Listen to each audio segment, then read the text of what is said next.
Today we will be discussing the characteristics of labor. Labor as a factor of production. Now the first characteristic is labor is an active factor. What is the meaning of active factor? You have studied land is a passive factor. Land passive factor means that land by itself cannot produce anything. But labor is an active factor because labor itself produces the commodity. Without labor, land or capital cannot function. So labor is an active factor of production. After that, labor is inseparable from laborer. The laborer has to be present when he is delivering the work.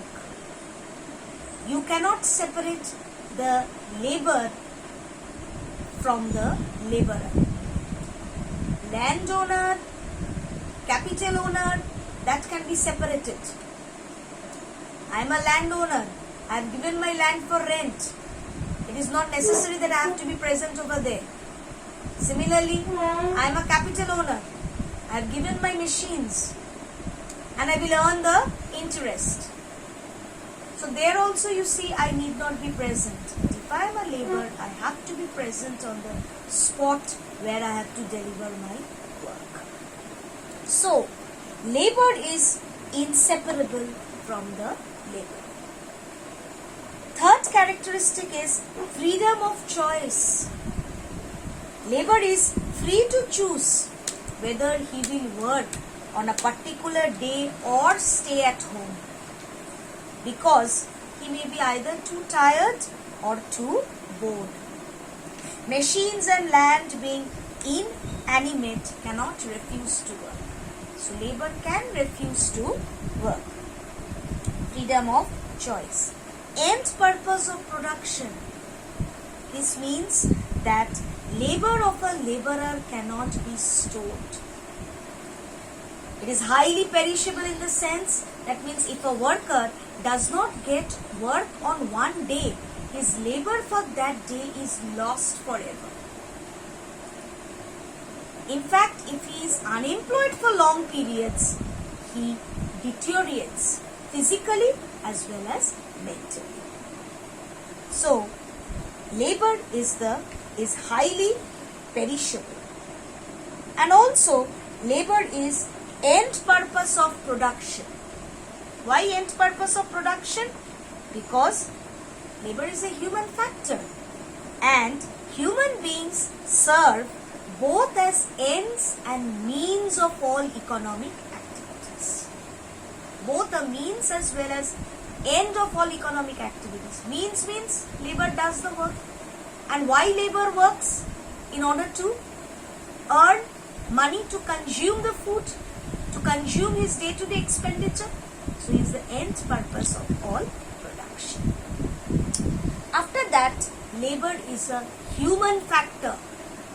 Human factor means labor, many human and psychological considerations are taken into account while the labor works. For example, moral and ethical consideration, motivation, devotion, laziness, all these play an important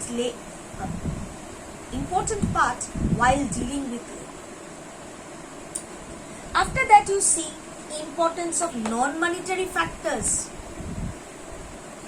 These non-monetary factors also influence labor to work. What are those non-monetary factors? Such as method of payment, job satisfaction, loyalty to a firm, contentment, etc.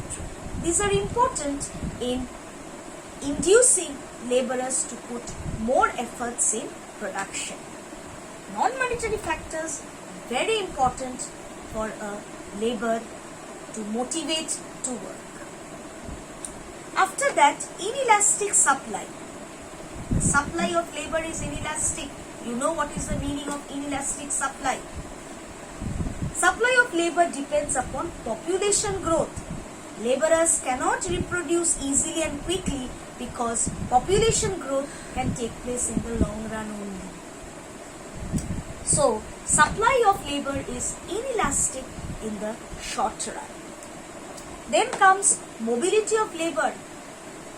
Labor is mobile, much more mobile in the long run than in the short run. Why not in the short run? Because in the short run, it is difficult for the people to change occupations and their place of work. But in the long run, what happens? Labor is more mobile, occupationally as well as geographically. Because by this time, labor can acquire skill to work, and also it may overcome many difficulties while moving from one place to another. Then you see highly perishable. Highly perishable